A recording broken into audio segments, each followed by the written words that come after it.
এদিকে এনসিএল টি-20 দিয়ে 7 মাস পর ক্রিকেটে ফিরছেন তামিম ইকবাল। খেলবেন চট্টগ্রামের হয়ে, তবে অধিনায়ক হিসেবে নন। মূলত বিপিএল এর জন্য প্রস্তুত হতেই এই টুর্নামেন্ট খেলছেন খান সাহেব। বছর শেষের খুশি নগদে হবে বেশি। নগদ পেমেন্টে নির্দিষ্ট ক্যাটাগরির কেনাকাটায় 300 টাকা পর্যন্ত ক্যাশব্যাক। সময়ের হিসাবে 148 দিন মাঠের ক্রিকেট থেকে দূরে তামিম ইকবাল।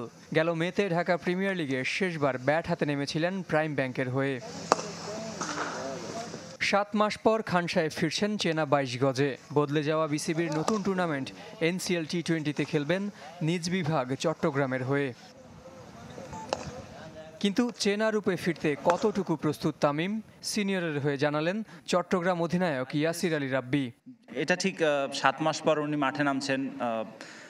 আমার কাছে মনে হয় নেমে প্রথম একটা দুইটা ম্যাচ সময় লাগতেই পারে। উনিও হিউম্যান। বিপিএল খেলেছে ওটাও 1 বছর আগে, ঢাকা প্রিমিয়ার লিগ খেলেছে ওটাও 7-8 মাস হয়ে যাচ্ছে। বাট আজকে প্র্যাকটিসে দেখে মনে হচ্ছে he is in a good rhythm.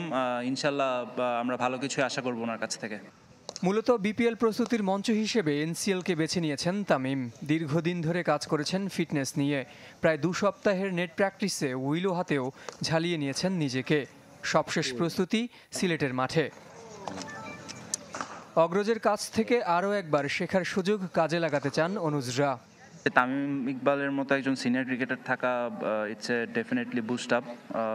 উনিও চাইবেন যে উনি যেন ওনার বেস্টটা দিতে পারে এবং ওনার প্রিপারেশনটা যেন ঠিক মতো হয়। It's a great inspiration for the young cricketers. দীর্ঘ অপেক্ষার পর তামিম অবশেষে ক্রিকেটে ফিরছেন, কিন্তু এখনও অনিশ্চয়তার মোড়কে জাতীয় দলে তার ভবিষ্যৎ। জহির সাগর, চ্যানেল 24, ঢাকা।